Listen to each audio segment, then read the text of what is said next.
Alright. Yes, baby, alright. Ayan, so nandito po tayo nga sa Pure Gold at sige. At bumibili po tayo ng aircon dahil kagabi hindi talaga ako nakatulog. So bumili na po tayo ng aircon, guys, para makabawi man lang ng tulog kasi mula Jeddah 10 hours na walang tulog. So ang biyahe ay halos umabot ng 16 hours. Gawa po ng pagdating ko naman dito sa paglapag ko dito sa Pilipinas ay traffic naman pag-uwi ng bahay. Kaya sobrang pagod, sobrang puyat ang aking inabot. Tapos pagdating sa bahay, sobrang init. Kaya hindi naman ako makatulog. So 3 gabi na hindi ako nakatulog. At ito, napilitan na akong bumili ng aircon para counter naman po. sige. Kaya na po ipapakita sa counter po. Apa. Tawagin niyo yung pangalan namin. Okay. Sige po, sir. So ayan po, guys, na-set up na po yung napili nating aircon.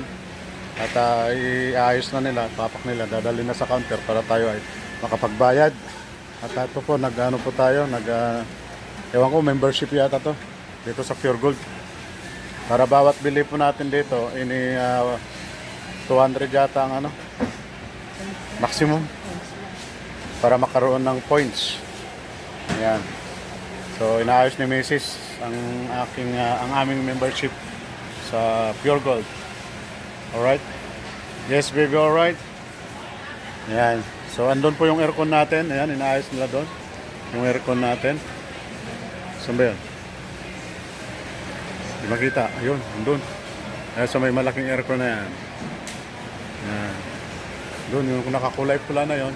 Yun po ang nag-aayos ng ating aircon, guys. Bali, tinitesting na po yung aircon natin, guys. Okay, alright. Yes, baby, alright.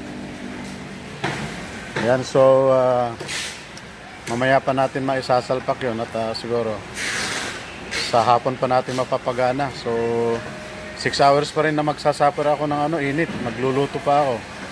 Sobrang init. So ganun talaga. Okay, alright. Yes, baby, alright. So okay na po yung ating yung ating membership card dito sa Pure Gold. Okay, alright. Yeah, so lagay mo sa ma. Lagay mo sa wallet. Kunin mo yung dito, yung wallet. Yan.